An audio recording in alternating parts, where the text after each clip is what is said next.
Bismillah, Assalamualaikum warahmatullahi wabarakatuh. Pada kesempatan kali ini saya akan menjelaskan beberapa poin materi terkait perilaku organisasi. Materi yang pertama adalah memahami tim kerja. Kelompok kerja merupakan kelompok yang berinteraksi terutama untuk berbagi informasi dan membuka berbagai keputusan untuk membantu setiap anggota bekerja di dalam area tanggung jawabnya. Sedangkan tim kerja merupakan kelompok yang menghasilkan sinergi positif melalui upaya terkoordinasi. Berikut perbandingan kelompok kerja dengan tim kerja. Kelompok kerja sasarannya berbagi informasi, sedangkan tim kerja sasarannya kinerja kolektif. Kelompok kerja memiliki sinergi netral, terkadang negatif, sedangkan tim kerja bersinergi positif. Kelompok kerja akuntabilitasnya individu, tim kerja akuntabilitas individu dan timbal balik. Keterampilan acak dan bervariasi, sedangkan tim kerja keterampilan yang saling melengkapi. Beberapa contoh tim kerja. Yang pertama, tim pemecah masalah yang memiliki ciri di dalamnya berbagi ide atau memberikan saran mengenai bagaimana proses dan metode kerja dapat ditingkatkan. Jarang diberikan kewenangan untuk melaksanakan tindakan yang mereka sarankan secara sepihak. Biasanya terdiri dari 5-12 karyawan per jam dari departemen yang sama. Contohnya lingkaran kualitas. Kemudian ada tim kerja yang dikelola sendiri. Secara kolektif mengontrol kecepatan kerja, menentukan penugasan kerja, aturan waktu istirahat. Secara kolektif memilih prosedur inspeksi, memilih anggota mereka sendiri dan mengevaluasi kinerja masing-masing. Umumnya terdiri dari 10-15 orang. Tim lintas fungsi, anggota dari berbagai bidang di dalam dan antar organisasi. Pertukaran informasi, mengembangkan ide-ide baru dan memecahkan masalah, mengkoordinasikan proyek-proyek yang kompleks, pembangunan memakan waktu karena kompleksitas dan keragamannya. Contohnya itu satuan tugas dan komite. Selanjutnya tim virtual. Teknologi komputer mengikat anggota yang tersebar secara fisik untuk mencapai tujuan bersama. Komponen utama tim, konteks, adanya sumber daya yang memadai, kepemimpinan yang efektif, iklim kepercayaan, evaluasi kinerja, dan sistem penghargaan yang mencerminkan kontribusi tim. Composition, kemampuan anggota mengalokasikan peran, kepribadian, keberagaman, ukuran tim, fleksibilitas anggota, dan preferensi anggota. Work design, kebebasan dan otonomi, variasi keterampilan, identitas tugas, signifikan tugas. Proses, komitmen anggota terhadap tujuan bersama, penetapan tujuan tim yang spesifik, kemanjuran tim, tingkat konflik yang terkelola, meminimalkan kemalasan sosial. Dalam pembentukan pemain tim yang baik, diperlukan proses seleksi, pelatihan, dan hadiah. Poin kedua, mengenai komunikasi. Fungsi komunikasi adalah sebagai kontrol, motivasi, ekspresi, emosional, dan informasi. Ada beberapa jenis komunikasi, yaitu communication channel atau saluran komunikasi. Saluran komunikasi ini terdiri dari dua macam, yaitu formal dan informal. Saluran formal biasanya dipakai di dalam organisasi, sedangkan informal bersifat spontan dan hanya untuk pesan pribadi dan sosial saja. Yang kedua, communication direction atau arah komunikasi yang terdiri dari 3 arah, yaitu ke bawah, ke atas, dan ke samping. Dan yang ketiga, interpersonal communication. Ada 3 macam, yaitu lisan, tulisan, dan nonverbal. Keuntungan menggunakan sistem lisan itu kecepatan dalam komunikasi, tetapi kekurangannya yaitu isi dan tujuan sering berbeda dari yang aslinya. Untuk sistem tulisan, keuntungannya adalah Mempunyai catatan yang nyata dan jangka waktu tidak terbatas. Namun kerugiannya sangat memakan banyak waktu. Sedangkan yang nonverbal dilihat dari bahasa tubuh. The grapevine adalah komunikasi yang tidak dikendalikan oleh manajemen dan digunakan untuk kepentingan pribadi. Kemudian selanjutnya komunikasi berbantuan komputer. Biasanya untuk pesan singkat dan obrolan di grup. Instant message biasanya digunakan para manajer untuk berkomunikasi dengan karyawannya dengan cepat dan mudah. Knowledge management adalah perorganisasian dan pendistribusian kebijaksanaan kolektif suatu organisasi, sehingga dapat memberikan informasi yang cepat dan tepat waktu. Hambatan komunikasi yang bisa terjadi itu yang pertama, masalah penyaringan, persepsi selektif, informasi yang berlebihan, gaya gender, emosi, dan bahasa. Selanjutnya konteks budaya. Budaya konteks tinggi. Budaya konteks tinggi sangat bergantung pada isyarat situasional nonverbal dan halus ketika berkomunikasi dengan orang lain. Budaya konteks rendah pada dasarnya bergantung pada kata-kata untuk menyampaikan makna. Selanjutnya, materi yang ketiga tentang kepemimpinan. Kepemimpinan bertujuan untuk mempengaruhi kelompok menuju pencapaian tujuan. Di dalam kepemimpinan ada teori sifat. Teori ini juga dikenal sebagai teori sifat Greatman. Berusaha mengidentifikasi sifat-sifat khusus yang membuat seseorang menjadi pemimpin efektif. Teori ini meyakini bahwa pemimpin lahir dengan sifat-sifat tertentu yang sulit atau bahkan tidak mungkin diubah. Meskipun terdapat berbagai sifat yang dikaitkan dengan kepemimpinan, teori ini menekankan bahwa pemimpin memiliki karakteristik bawaan yang membuat mereka cocok untuk peran kepemimpinan. Pada teori ini terdapat beberapa teori-teori sifat. Yang pertama, teori perilaku. Teori perilaku kepemimpinan menekankan bahwa perilaku pemimpin secara langsung memengaruhi efektivitas kelompok. Ada dua teori utama. Yang pertama, studi Ohio State membentuk struktur initiating struktur, menekankan pada pembentukan struktur tim, termasuk penugasan tugas dan pengaturan kerja. Yang kedua, pertimbangan atau consideration, berkaitan dengan hubungan interpersonal, persahabatan, saling percaya, dan partisipasi. Teori yang kedua, studi Universitas Michigan, orientasi karyawan, employee oriented, fokus pada hubungan interpersonal, pertumbuhan, dan prestasi karyawan dengan mendelegasikan tanggung jawab.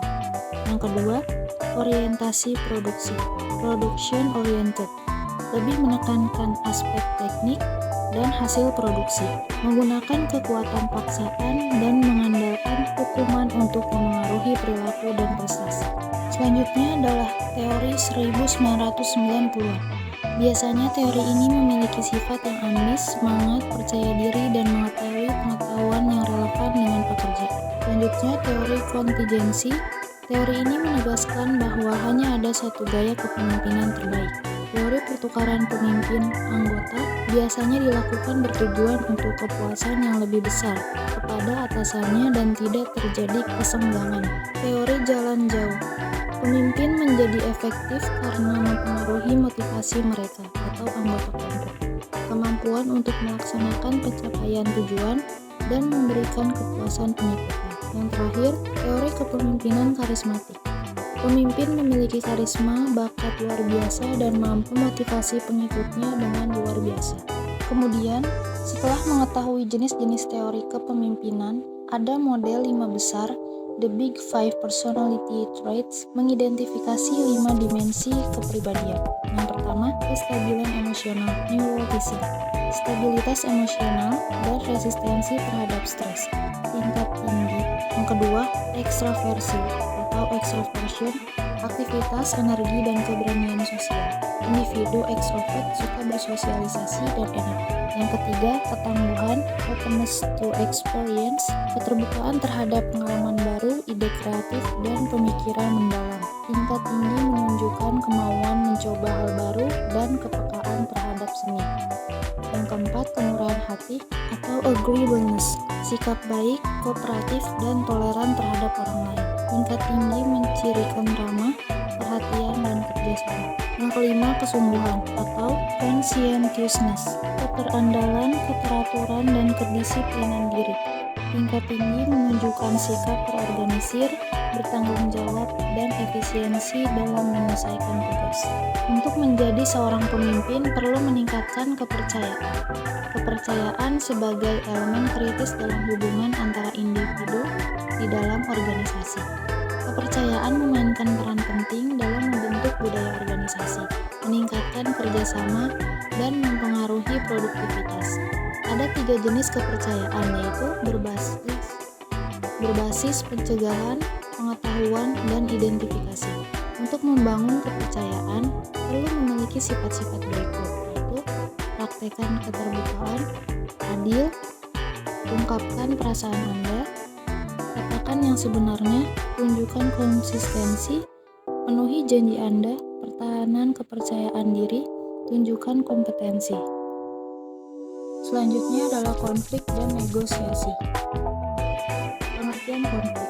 Konflik merupakan interaksi pertentangan antara dua pihak atau lebih yang diawali ketika salah satu pihak merasa pihak lain telah mempengaruhi secara negatif dan merasa tidak ada kesesuaian tujuan yang timbul akibat perbedaan kepentingan.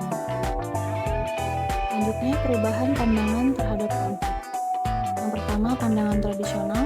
Konflik adalah suatu hal yang buruk, sama dengan kekerasan, kehancuran, dan menyinggung. Menurut pandangan hubungan manusia, konflik adalah sesuatu yang wajar dan tidak dapat dihindari. Dan yang terakhir, menurut pandangan interaksionis, konflik memang seharusnya ada untuk membuat sebuah kelompok terlihat aktif, evaluasi diri, dan kreatif. Manajemen konflik. Yang pertama ada avoiding, menghindari kemungkinan potensi konflik. Yang kedua, accommodating, menawarkan kesepakatan untuk memberi solusi. Yang ketiga, kompromisi, tawar-menawar untuk mencapai penyelesaian yang berdampak kepada tingkat kepuasan semua pihak. Yang keempat, collaborating, menggabungkan beberapa sudut pandang terhadap masalah dengan perspektif yang berbeda untuk mencapai kesepakatan yang sama. Dan yang terakhir, competition, mengajak bersaing secara sehat. Pengertian negosiasi. Negosiasi merupakan proses pengambilan keputusan yang bersifat memberi dan menerima, di mana dua pihak yang mempunyai preferensi berbeda berusaha menyepakati untuk menyelesaikan perbedaan tujuan dan kepentingan mereka. Strategi negosiasi. Yang pertama itu tawar-menawar distributif. Bernegosiasi membagi sumber daya yang tetap di mana situasinya adalah win or loss, menang atau kalah. Contoh, perundingan buruh dengan manajemen. Yang kedua, tawar-menawar integratif. Asumsi bahwa terdapat satu atau lebih kesepakatan yang dapat menciptakan win-win solution. Masalah dalam negosiasi. Masalah dalam negosiasi yang pertama adalah bias dalam pengambilan keputusan, merupakan masalah persepsi, personality atau karakter, perbedaan gender orang yang bernegosiasi. Ketika laki-laki bernegosiasi, hasilnya dianggap lebih baik dari wanita. Wanita cenderung akan menyalahkan dirinya sendiri ketika gagal bernegosiasi. Selanjutnya, perbedaan budaya mempengaruhi. Jumlah dan jenis persiapan untuk ketika tawar-menawar, taktik yang digunakan, pemisahan antara tugas dengan hubungan personal. Selanjutnya, meningkatkan skill negosiasi. Yang pertama, pelajari lawan kita. Lalu, mulailah dengan pembukaan positif. Atasi masalahnya bukan kepribadiannya. Kurangi perhatian pada penawaran awal atau diulur-ulur. Tekankan win-win solution atau kompromi. Dan yang terakhir, ciptakan iklim yang terbuka dan percaya. Tema selanjutnya adalah landasan dan struktur organisasi. Definisi struktur organisasi adalah bagaimana tugas pekerjaan dibagi, dikelompokkan, dan dikoordinasi dengan formal. Terdapat elemen penting di dalam struktur, yaitu yang pertama, work specialization, yaitu sejauh mana tugas-tugas dalam organisasi dibagi menjadi pekerjaan yang terpisah. Yang kedua, departmentalization, yaitu dasar pekerjaan dalam suatu organisasi dikelompokkan bersama. Contohnya itu bagian function, yaitu ada akuntansi, manufaktur, produk, pengarahan manajerial tunggal, geografi, penjualan region barat, selatan, barat tengah, timur, proses, ada pengecoran, pencetakan, finishing, dan pembuatan pipa, customer, pelanggan eceran, grosir, pemerintah. Kemudian yang ketiga, chain of command, grafis wewenang yang tak terputus dari puncak organisasi ke eselon terendah dan menjelaskan siapa yang melapor dan kepada siapa dilaporkan. Authority merupakan hak-hak yang melekat dalam posisi manajerial untuk memberikan perintah dan mengharapkan perintah dipenuhi. Yang keempat, span of control, jumlah bawahan seseorang manajer dapat secara efisien dan efektif mengarahkan. Yang kelima, centralization, merupakan sejauh mana pengambilan keputusan terkonsentrasi pada satu titik dalam suatu organisasi. Decentralization, pengambilan keputusan ditekankan ke bawah ke manajer-manajer yang paling dekat dengan tindakan organisasi. Dan yang terakhir, formalization, yaitu sejauh mana pekerjaan dalam suatu organisasi distandarisasi. Selanjutnya, kerangka kerja organisasi yang lebih umum. Yang pertama ada simple struktur, merupakan struktur organisasi ditandai oleh tingkat rendahnya departemen, kendali yang luas, wewenang terpusat pada satu orang, dan sedikit formalisasi. Birokrasi merupakan struktur organisasi dengan tugas operasi yang sangat rutin dicapai melalui spesialisasi, aturan, dan peraturan yang sangat formal. Tugas yang dikelompokkan ke dalam departemen fungsional, otoritas terpusat, tentang kontrol yang sempit, dan pengambilan keputusan yang mengikuti rantai komando. Dan yang terakhir, struktur matriks merupakan struktur organisasi yang menciptakan garis ganda otoritas dan menggabungkan fungsional produk dan departemen. Terdapat 3 opsi desain alternatif. Yang pertama, the virtual organization, yaitu organisasi inti kecil yang mengalihkan fungsi bisnis utama. Dan yang kedua, the team struktur, struktur organisasi yang menggantikan departemen dengan tim yang diberdayakan dan yang menghilangkan batas horizontal serta hambatan eksternal antara pelanggan dan pemasok.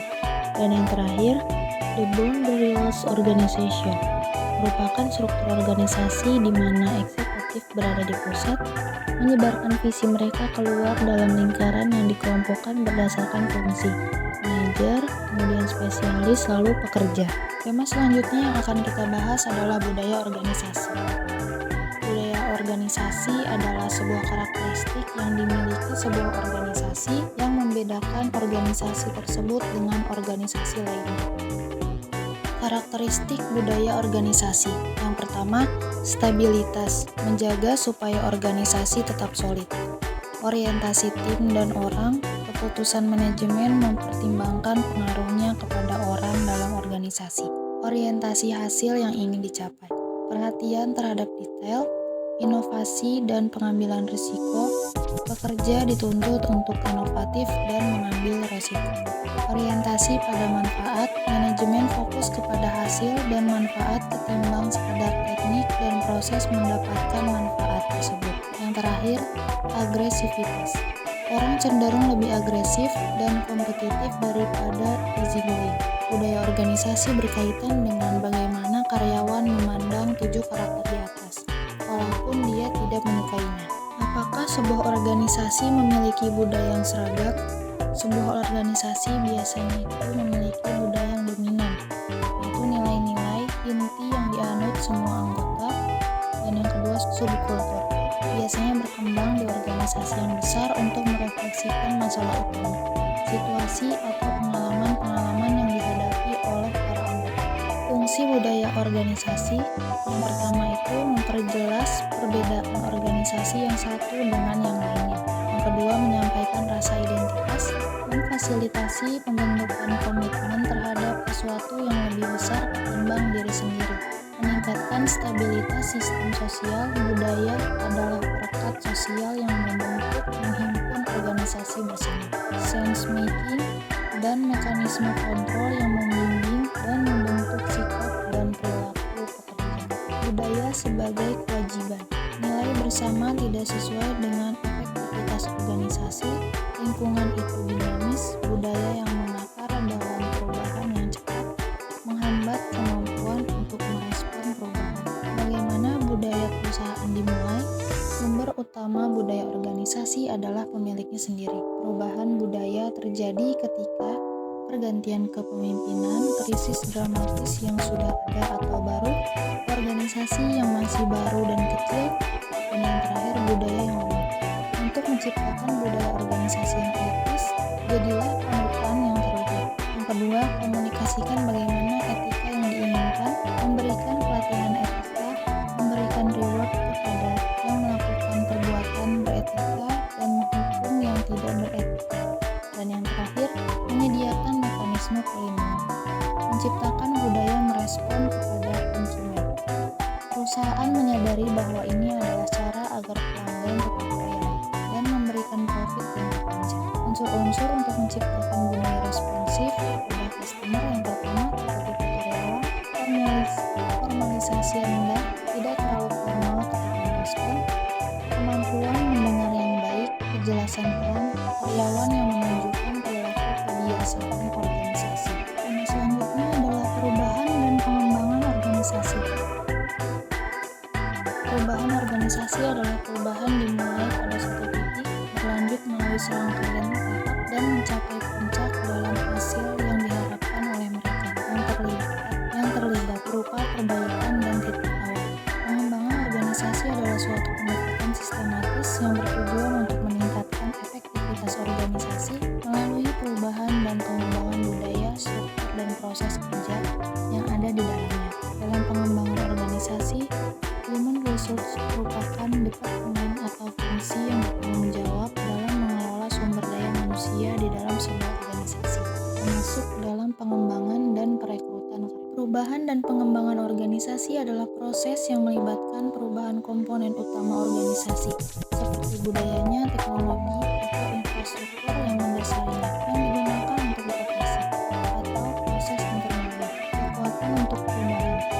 Kekuatan adalah perubahan yang merupakan bagian dari lingkungan umum yang bisnis organisasi. Ada beberapa jenis kekuatan yang mungkin dihadapi organisasi. Yang pertama, sifat tenaga kerja. Contoh, lebih banyak keragaman budaya, peningkatan jumlah tenaga profesional, banyak pendatang baru dengan keterampilan yang kurang memadai, dan lain-lain. Yang kedua, teknologi. Contohnya, komputer seluler yang lebih cepat, lebih murah, dan lebih banyak menguraikan kode genetik manusia, dan lain-lain.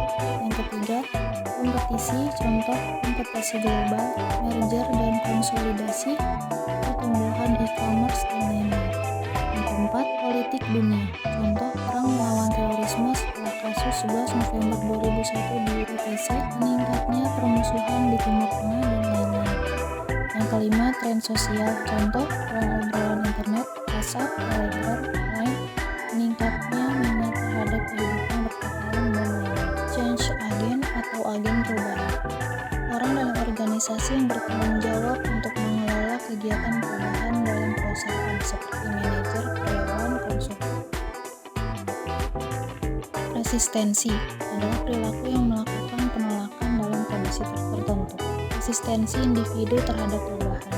Yang pertama, habit, kebiasaan, security, keamanan, economic factors, faktor ekonomi, fear of the unknown, takut akan hal yang tidak diketahui. Dan yang terakhir, selective information processing, pemrosesan informasi selektif. Yang kedua, resistensi organisasi, inersia struktural, fokus perubahan terbatas, inersia grup, ancaman terhadap keahlian, ancaman terhadap hubungan kekuasaan yang makan, dan yang terakhir, ancaman terhadap alokasi sumber daya yang dibutuhkan. Cara mengatasi resistensi terhadap perubahan. Yang pertama, dengan komunikasi, partisipasi, membuat organisasi pembelajaran, imbalan penerimaan perubahan, berikan dukungan. Pengembangan organisasi. Yang pertama, menghormati orang, kepercayaan dan dukungan, pemerataan daya, konfrontasi, dan partisipasi. positivitas, umpan balik survei, proses konsultasi, membangun tim, pengembangan antar kelompok, dan yang terakhir pertanyaan apresiatif. Pertanyaan apresiatif, teknik untuk memimpin perubahan yang melibatkan individu, tim, atau seluruh organisasi untuk menciptakan perubahan. Dengan memperkuat pesan positif dan berfokus pada pembelajaran dari kesuksesan. Langkah-langkah pertanyaan apresiatif itu dapat dijelaskan melalui siklus 4D atau 4D, discovery atau penemuan, dreaming atau bermimpi, design, dan destiny. Pada fase discovery, individu mengidentifikasi untuk mengenali dan menggali lebih dalam tentang kekuatan dalam diri mereka. Para pemimpin mewawancarai orang-orang, meminta mereka untuk menceritakan kisah-kisah yang mengidentifikasi pengalaman terbaik mereka dengan organisasi. Pada fase dream, individu akan merenungkan apa yang mereka pelajari selama tahap penemuan dan membayangkan bagaimana jadinya jika pengalaman luar biasa ini menjadi norma. Tahap ini tentang membayangkan apa yang bisa terjadi dan menciptakan visi bersama tentang masa depan terbaik, didasarkan pada kenyataan dari apa yang sudah ada. Kemudian, pada fase desain, individu merumuskan rencana tindakan untuk mengubah mimpi menjadi kenyataan. Tahap ini melibatkan orang-orang yang membuat keputusan tentang apa yang perlu dilakukan organisasi untuk menjadi apa yang diinginkannya. Selanjutnya, tahap terakhir, fase destiny. Pada tahap terakhir ini, AI menciptakan takdir dengan menerjemahkan ide-ide yang diidentifikasi pada tahap sebelumnya menjadi langkah-langkah tindakan nyata. Ini melibatkan merayakan yang terbaik dari apa yang ada dan mendorong ke depan untuk mewujudkan mimpi dengan menciptakan program, kegiatan, dan kekuatan nyata lainnya yang akan mengimplementasikan desain dan memastikan kelanjutan perubahan yang dimulai selama proses AI. Isu kontemporer merupakan masalah strategis yang sedang berlangsung sekarang dan berkaitan dengan hal-hal yang terjadi saat ini. Perbaikan terus-menerus dengan menggunakan siklus PDCA, planning, do, act atau evaluasi, dan action, rekayasa ulang proses. Kemudian, stres, kondisi dinamis di mana seorang individu dihadapkan dengan peluang, kendala, atau permintaan yang terkait dengan apa yang diinginkannya, dan yang hasilnya dianggap tidak pasti dan penting. Gejala stres, yang pertama fisiologis, gangguan tidur, diare lebih sering, dan lain-lain. Psikologis, keletihan mental, dan lainnya. Dan yang terakhir perilaku, sulit berkonsentrasi. Cara untuk mengurangi stres dalam organisasi, yang pertama seleksi karyawan, yang kedua komunikasi organisasi, program penetapan tujuan, dan yang terakhir desain ulang pekerjaan. Variabel agar organisasi terus bertumbuh, yang pertama variabel struktur, mengacu pada bagaimana suatu organisasi diatur dan dijalankan. Yang kedua, variabel budaya, mengacu pada nilai-nilai norma dan kepercayaan yang dianut oleh suatu organisasi. Yang terakhir, variabel sumber daya manusia, mengacu pada keterampilan, pengetahuan, dan kemampuan karyawan dalam suatu organisasi. Kemudian, tema selanjutnya adalah manajemen sumber daya manusia.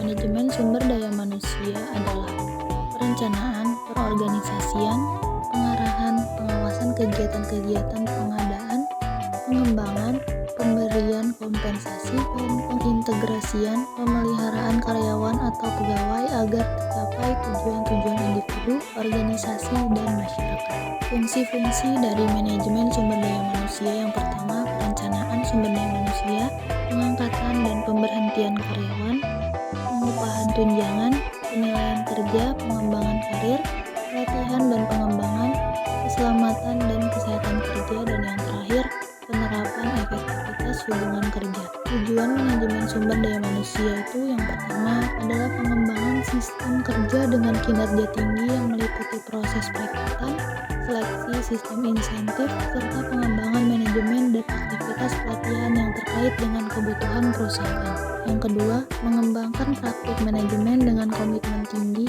yang menyadari bahwa karyawan atau pegawai adalah stakeholder dalam perusahaan yang bernilai dan mampu mengembangkan iklim kerjasama dan kepercayaan bersama. Yang ketiga, memastikan bahwa persamaan kesempatan tersedia untuk semua, artinya ada keterkaitan saling menguntungkan antara perusahaan dengan karyawan. Yang keempat, memastikan bahwa karyawan atau pegawai dinilai serta dihargai atas apa yang telah dikerjakan dan dicapai. Yang kelima, mempertahankan serta memperbaiki kesejahteraan fisik serta mental pegawai atau karyawan. Dan yang terakhir, menciptakan iklim humoris, harmonis, serta produktif yang dapat dipertahankan antara manajemen dengan karyawan atau pegawai. Selanjutnya, rekrutmen. Rekrutmen adalah serangkaian aktivitas mencari dan memikat pelamar kerja dengan motivasi, kemampuan, keahlian, dan pengetahuan yang diperlukan guna menutupi kekurangan yang diidentifikasi dalam perencanaan kepegawaian.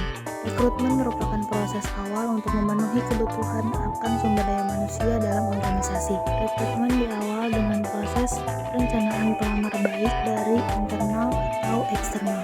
Proses rekrutmen. Adapun tahap-tahap atau proses rekrutmen sendiri diantaranya sebagai berikut. Yang pertama, identifikasi kebutuhan posisi atau jabatan. Mengidentifikasi posisi baru atau pergantian karyawan di perusahaan merupakan langkah awal yang harus dilakukan. Keputusan dalam merekrut karyawan baru sebaiknya seimbang dengan kebutuhan perusahaan dan karyawan yang sudah ada. Hasil dari perekrutan karyawan ini juga harus sesuai dengan rencana bisnis perusahaan. Yang kedua, publikasikan lowongan kerja. Proses selanjutnya adalah menginformasikan lowongan kepada karyawan lama karena besar kemungkinan terdapat kandidat internal perusahaan yang mungkin memenuhi kriteria tersebut. Keberhasilan publikasi lowongan kerja pun bervariasi, tergantung pada posisi yang perusahaan tawarkan dan media penyampaian bisa offline maupun online. Kemudian, review lamaran yang sudah masuk. Tinjau kembali lamaran yang sudah masuk, lalu lakukan seleksi berdasarkan spesifikasi dan kebutuhan perusahaan. Pelamar kerja dinilai berdasarkan syarat yang dipenuhi untuk selanjutnya dihubungi kembali oleh tim HRD. Yang keempat, wawancara kandidat berkompeten. Setelah mendapatkan kandidat berkompeten dalam mereview lamaran yang masuk, proses rekrutmen selanjutnya adalah menjadwalkan wawancara kerja dengan mereka. Dengan diadakannya wawancara, kita dapat melihat langsung dengan para kandidat karyawan. Pilih kandidat karyawan yang paling berkualitas. Alur rekrutmen selanjutnya adalah memilih kandidat yang paling berkualitas dari hasil wawancara sebelumnya. Jangan lupa untuk memberitahu kandidat mana yang lolos dan tidak lolos. Negosiasi gaji dan tanggal mulai bekerja. Apabila sudah mencapai keputusan positif terhadap seorang kandidat yang lolos, alur selanjutnya adalah negosiasi gaji kepada calon karyawan yang lolos tersebut. Sampaikan pula keuntungan yang bisa mereka dapatkan bila bergabung dengan perusahaan.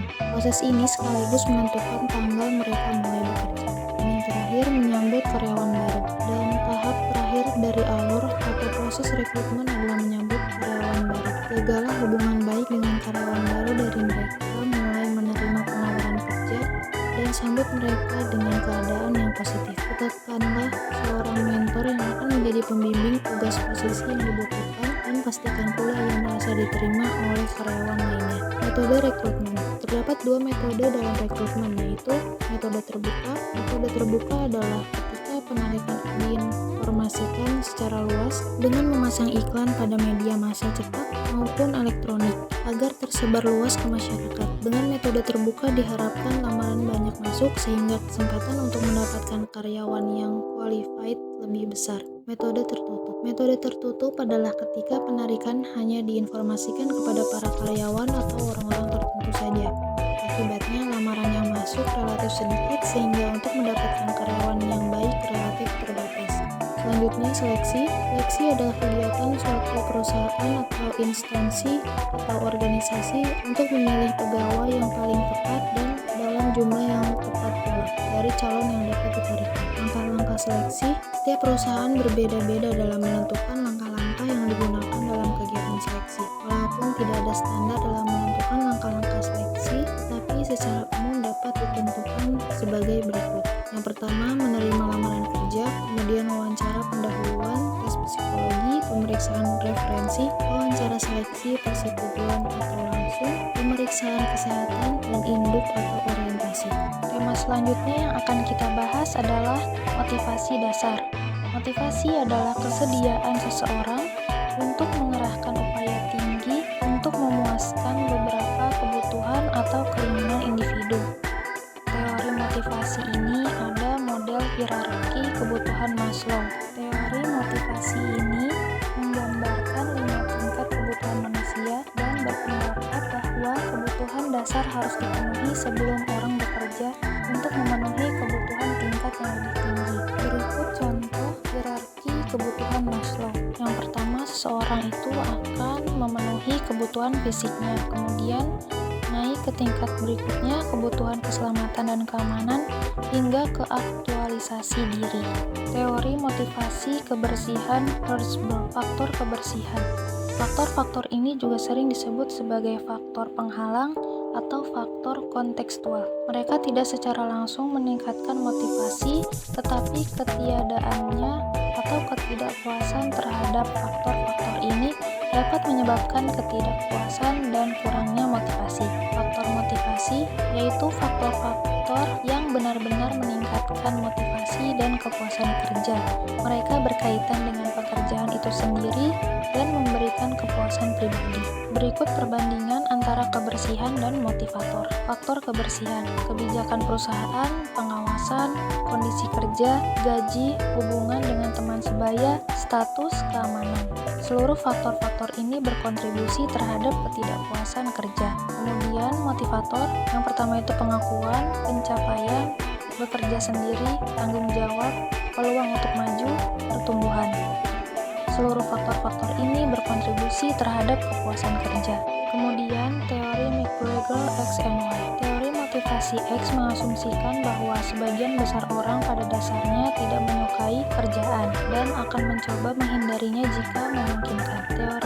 Teori ini mengasumsikan bahwa pekerjaan adalah suatu yang alamiah bagi manusia. Orang-orang pada dasarnya memiliki dorongan untuk berkembang, berprestasi, dan mengambil tanggung jawab. Selanjutnya, teori Alderfer. ERG merupakan singkatan dari Existence Needs atau kebutuhan eksistensi. Ini adalah kebutuhan dasar yang mencakup kebutuhan fisik dan materi, seperti makanan, air, tempat tinggal, dan gaji yang cukup. Yang kedua, Relatedness Needs atau kebutuhan relasi. Ini merujuk pada keinginan individu untuk memiliki hubungan sosial yang positif dan konstruktif dengan orang lain. Dan yang terakhir, growth needs, kebutuhan pertumbuhan. Kebutuhan ini berkaitan dengan perkembangan pribadi, pengembangan keterampilan, peningkatan kompetensi, dan pencapaian pribadi. Teori motivasi selanjutnya adalah teori kebutuhan McClelland. Kebutuhan akan prestasi adalah dorongan untuk mencapai tujuan yang menantang. Yang kedua, kebutuhan tenaga adalah keinginan untuk mengendalikan orang lain, untuk mempengaruhi perilaku orang lain sesuai dengan keinginannya. Yang ketiga, kebutuhan akan afiliasi adalah keinginan untuk menjalin hubungan dekat dengan orang lain. Teori selanjutnya adalah teori motivasi kontemporer. Terbagi menjadi dua, ada teori ekuitas dan teori harapan. Teori ekuitas merupakan teori motivasi yang menjelaskan bagaimana individu membandingkan perbandingan antara upaya atau kontribusi yang mereka berikan di tempat kerja dengan penghargaan atau hasil yang mereka terima sebagai imbalan. Teori ini berfokus pada persepsi individu tentang keadilan dalam hubungan antara input atau upaya dan output penghargaan dalam konteks pekerjaan. Teori harapan, teori yang berfokus pada keyakinan individu tentang hubungan antara upaya yang mereka lakukan, hasil yang mereka harapkan, dan nilai yang mereka tempatkan pada hasil tersebut. Teori harapan mengasumsikan bahwa individu secara rasional memilih tindakan mereka berdasarkan perkiraan mereka tentang hasil yang mungkin terjadi sebagai akibat dari tindakan tersebut. Tema terakhir yang akan kita bahas adalah landasan perilaku kelompok. Landasan perilaku kelompok merujuk pada faktor-faktor yang mendasari atau memengaruhi cara anggota kelompok berinteraksi, bekerja sama, dan berperilaku satu sama lain dalam suatu kelompok. Kelompok atau grup berisi dua individu atau lebih berinteraksi dan saling bergantung bersatu untuk mencapai tujuan tertentu. Kelompok terbagi menjadi dua jenis. Yang pertama, formal atau resmi. Contohnya adalah common group atau kelompok komando dan task group atau grup tugas. Yang informal, tidak resmi. Contohnya itu adalah interest group atau minat dan prinsip group atau grup persahabatan. Beberapa alasan seseorang bergabung dalam suatu grup atau kelompok. Yang pertama, alasan status. Manfaat keikutsertaan dalam suatu kelompok dipandang penting oleh pihak pihak luar, memberikan pengakuan dan status. Yang kedua, alasan harga diri. Manfaat memberikan perasaan harga diri kepada anggota kelompok selain menyampaikan status kepada orang luar. Yang ketiga, alasan pencapaian tujuan. Manfaat beberapa tugas memerlukan lebih dari satu orang, perlu mengumpulkan bakat, pengetahuan, dan kekuatan untuk menyelesaikan pekerjaan. Dalam kasus seperti ini, manajemen mungkin mengandalkan penggunaan kelompok formal. Konsep dasar kelompok. Yang pertama, peran. Untuk terlibat dalam serangkaian pola perilaku yang diharapkan, yang dikaitkan dengan menduduki posisi tertentu dalam unit sosial. Yang kedua, norma. Standar perilaku yang dapat diterima dalam suatu kelompok yang diadopsi dan dibagikan oleh anggota kelompok. Norma ini umumnya tidak tertulis, menjadi pedoman perilaku kelompok dan dapat mempengaruhi perilaku para anggota. Konsep dasar kelompok yang terakhir itu adalah status, posisi atau pangkat yang ditentukan secara sosial yang diberikan kepada kelompok atau anggota kelompok oleh orang lain. Status terbagi menjadi dua, yaitu status formal dan informal. Status formal merujuk pada posisi dalam suatu struktur sosial yang diatur oleh peraturan dan norma, sedangkan status informal tidak diatur secara resmi. Contoh dari status formal adalah jabatan dalam sebuah perusahaan, pegawai administrasi, manajer, CEO, dan sebagainya. Contoh untuk status informal adalah pemimpin sebuah kelompok pertemanan. Apa yang menentukan status seseorang? Yang pertama itu adalah kekuasaan yang dimiliki seseorang terhadap orang lain. Yang kedua, kemampuan seseorang untuk berkontribusi pada tujuan kelompok. Dan yang terakhir, ciri-ciri pribadi seseorang. Kelompok selanjutnya adalah kepanduan atau kohesivitas. Tingkat di mana para anggota kelompok saling tertarik satu sama lain dan termotivasi untuk tinggal di dalam kelompok tersebut. Kohesivitas ini dapat mempengaruhi produktivitas dan menunjukkan kekompakan setiap anggota kelompok. Untuk mendorong kekompakan, manajer dapat melakukan hal berikut. Yang pertama, merangsang persaingan dengan kelompok lain, berikan penghargaan kepada kelompok bukan anggota, isolasikan kelompok secara fisik. Selanjutnya, ukuran.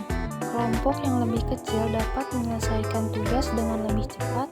Kelompok yang besar dapat secara konsisten lebih baik dalam pemecahan masalah, dan peningkatan ukuran kelompok berbanding terbalik dengan kinerja individu. Komposisi. Ketika suatu kelompok beragam, ada kemungkinan lebih besar bahwa kelompok tersebut akan memiliki karakteristik yang diperlukan untuk menyelesaikan tugasnya secara efektif. Keberagaman mendorong konflik yang merangsang kreativitas yang mengarah pada pengambilan keputusan yang lebih baik. Dalam pengambilan keputusan dalam kelompok dapat lebih efektif, lebih banyak informasi dan pengetahuan, keberagaman pandangan, keputusan yang berkualitas, dan peningkatan penerimaan. Pengambilan keputusan kelompok mencerminkan norma pengambilan keputusan dominan yang berkembang selama diskusi kelompok. Terdapat 3 teknik pengambilan keputusan. Yang pertama, bertukar pikiran. Teknik ini melibatkan diskusi antar anggota tim untuk menukar gagasan dan pandangan guna mencapai pemahaman yang lebih baik. Dengan mendengarkan sudut pandang yang berbeda, keputusan yang diambil cenderung lebih terinformasi dan terfikirkan. Teknik ini dapat membantu mengidentifikasi kelemahan dan kelebihan dari setiap opsi yang dipertimbangkan. Yang kedua, teknik kelompok nominal. Teknik ini melibatkan diskusi kelompok yang terstruktur dan diawasi oleh seorang moderator. Anggota kelompok memberikan masukan secara tertulis, lalu masukan tersebut dikaji bersama untuk mencapai pemahaman yang lebih dalam. Teknik ini membantu mengurangi bias dan memfasilitasi pengambilan keputusan yang lebih objektif. Yang terakhir, pertemuan elektronik. Memanfaatkan teknologi untuk memfasilitasi diskusi dan pengambilan keputusan secara daring. Melalui platform daring, anggota tim dapat berbagi informasi, mendiskusikan opsi, dan mencapai kesepakatan tanpa harus bertemu secara fisik. Teknik ini memungkinkan partisipasi dari anggota tim yang berlokasi di tempat yang berjauhan. Sekian materi yang dapat saya sampaikan. Kurang lebihnya mohon maaf. Wassalamualaikum warahmatullahi wabarakatuh.